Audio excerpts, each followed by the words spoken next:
Lots of people know who Bob Ross is. Many viewers watched The Joy of Painting on PBS or came across his happy little trees in some other way. But Ross was intensely private and really kept his personal life hidden. Here's what we know about him before he became famous.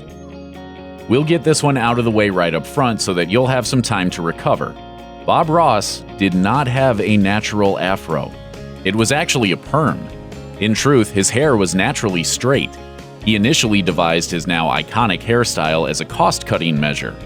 He used to get regular crew cuts, but then he let his hair grow and got a perm so that he would never need to pay for a haircut again. So that decision immediately made sense from a budgetary perspective, but then Ross became famous and his signature afro got incorporated into his logo. Suddenly, he was full of regret, reportedly lamenting that he could never go back to his natural look. Ultimately, though, keeping the curly hair was a smart business move. Ross's signature hairdo is so iconic that everyone instantly knows him from his silhouette alone. It should be noted that Bob Ross was a very private person. In fact, he was so private that just about everything that is known about him comes from sources other than himself.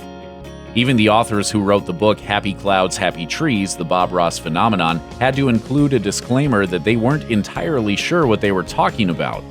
As they put it, if we had wanted to write an accurate biographical book on Bob Ross, that goal would be difficult to accomplish. Perhaps the closest thing to an official Ross biography is the documentary Bob Ross, the Happy Painter, though it doesn't contain any particularly shocking or deeply personal revelations. Ross once claimed that he never turned down interview requests and that he was just rarely asked. But another time he admitted that he enjoyed staying hidden and that he was often, quote, sort of hard to find. So hard to find, in fact, that he evidently once moved to Orlando without telling PBS where he'd gone. So perhaps that claim about Ross rarely being asked for interviews is more about him intentionally not answering the phone. Bob Ross was an animal lover, which is unsurprising given his famously soft-spoken demeanor.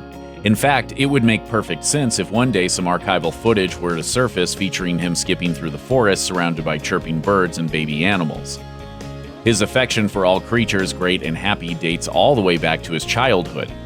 He even once tried to rehabilitate an injured alligator in his family's bathtub, which must have gone over fabulously with his parents. At one point, he also had an armadillo, and other sources say he rescued birds with broken wings and even kept an epileptic squirrel in his empty hot tub. Ross sometimes even brought animals onto the set of The Joy of Painting, and he wasn't shy about his fondness for feathered and furry things. He once said, "I guess I'm a little weird. I like to talk to trees and animals. That's okay, though. I have more fun than most people." I just don't have the heart to shoot Bambi anymore. Once you hold one of these, deer hunting days are over. Beyond the alligator and the hot tub episode, little is known about Ross's childhood. It is known, at least, that his mom was named Ollie and his dad was named Jack. Ollie and Jack's relationship was kind of troubled in the most confusing way possible for their son. Evidently, they divorced, got remarried to other people, divorced again, and then got remarried to each other again. So Ross's childhood was probably a little bit unstable. When he was in the 9th grade, he decided to drop out of school and join his dad in the carpentry business, which he didn't turn out to be very good at. The decision left him without a high school diploma and also with a missing fingertip on the index finger of his left hand, which was something he remained self-conscious about for the rest of his life. In fact, when he appeared on The Joy of Painting, he deliberately held his palette in such a way that his injury was hidden from viewers. Ross was born in Daytona Beach, Florida, and raised in Orlando. If things had gone differently for him, he might have become famous for his paintings of happy little hurricanes, happy little retirement homes, and happy little alligators instead of those sweeping mountainous landscapes that he was so fond of. So how did he end up with an interest in alpine forests and towering peaks? Well, when he was 18, he joined the Air Force, which sent him to a military base in Fairbanks, Alaska. That must have been a difficult adjustment for someone used to moderate winters, but Ross appears to have acclimated admirably. He spent most of the next 20 years in the land of the midnight sun, surrounded by natural beauty, and that's what inspired him to become a painter. It wasn't all happy trees and happy mountains, though. When Ross wasn't painting, he was filing, spending most of his time in Alaska working as an Air Force medical records technician.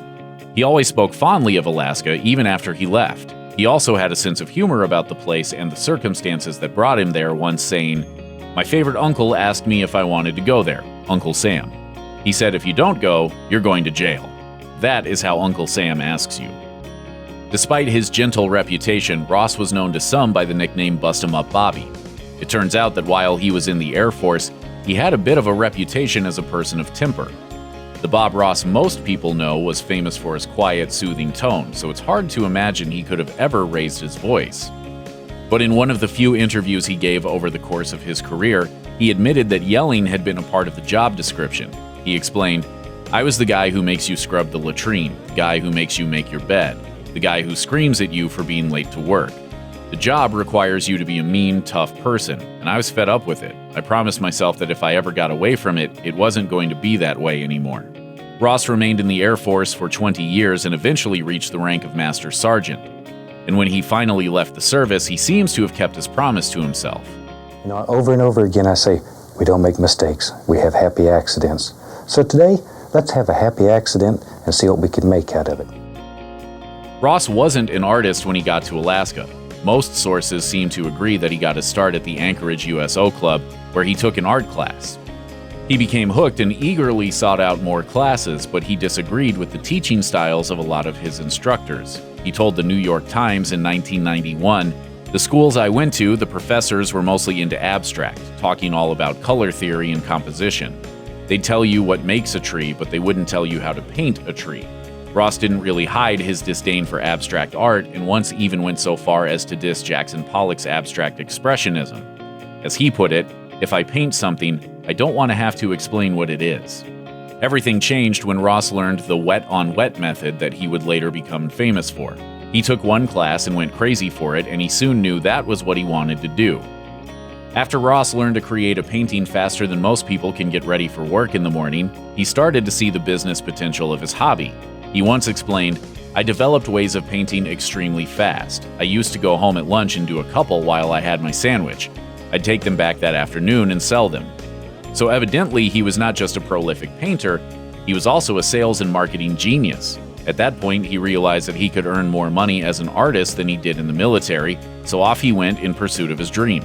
He got in touch with an artist named Bill Alexander, who hosted 2 PBS programs called The Magic of Oil Painting and The Art of Bill Alexander. Ross studied under Alexander, then went on to teach his technique to the PBS television audience, much to his former mentor's chagrin. Alexander claimed that he invented wet-on-wet and accused Ross of copying him. But those claims should be viewed quite skeptically, as wet-on-wet has been around for centuries, almost as long as oil painting itself. Ross had a business partner named Annette Kowalski, and he basically wooed her into betting her future on him. At the time, just before they met, Kowalski was grieving her oldest child, who had just been killed in a car crash. She was reportedly so devastated that all she could do was lie on the couch and watch TV, including Bill Alexander's painting show. Kowalski's husband wanted to do something to get his wife off the sofa and back to life, so he decided to sign her up for one of Alexander's in-person classes, which were 900 miles away from the couple's home. But Alexander was no longer teaching them. Instead, it was his protege, Bob Ross. At first, Kowalski was disappointed, but then she experienced what millions of PBS viewers have experienced. As she told NPR, she was mesmerized by Bob, who somehow lifted her up out of her depression. I was so mesmerized by Bob that I couldn't paint. Kowalski became Ross's manager, and it might seem like everything was smooth sailing from here, but they initially struggled to gain momentum. She bought newspaper ads and booked seminars in shopping malls, but hardly anyone showed up. There was even an 800 number, 1-800-BOB-ROSS. It wasn't until Ross filmed a TV commercial that things really started to happen. The ad featured Bill Alexander handing Ross a paintbrush as a sort of symbolic passing of the torch. The pair took the spot to PBS, but only because they wanted help getting it ready for the air. But when PBS saw it, they knew Kowalski was onto something, and they signed Ross up to be their next on-screen art instructor. I just think that Bob knew how to woo people. I said, let's put it in a bottle and sell it. Bob Ross paintings are really hard to come by, even though he did 403 episodes of The Joy of Painting, which equals about 1,209 paintings, since he always did 3 versions for each show. Ross claimed he donated most of his show paintings to PBS stations to help with fundraisers. Those pieces were auctioned off, so presumably that means 1,000 or so original Bob Ross paintings are hanging in homes and businesses around the world. But Ross also claimed to have created roughly 30,000 paintings over the course of his lifetime, and no one really knows what became of the rest of them. There are also some really unique Bob Ross paintings that date to way back to his life before the fame. While he was still living in Alaska, he used to paint gold pans and sell them for extra cash. These pans still turn up occasionally. According to an NBC station in Fairbanks, 2 of them were acquired by a local antique store in 2018. The previous owner purchased the pans in 1971 for $25 a piece. Today, they're worth about $3,500, and they were sold within 1 day. Check out one of our newest videos right here. Plus, even more grunge videos about your favorite stuff are coming soon. Subscribe to our YouTube channel and hit the bell so you don't miss a single one.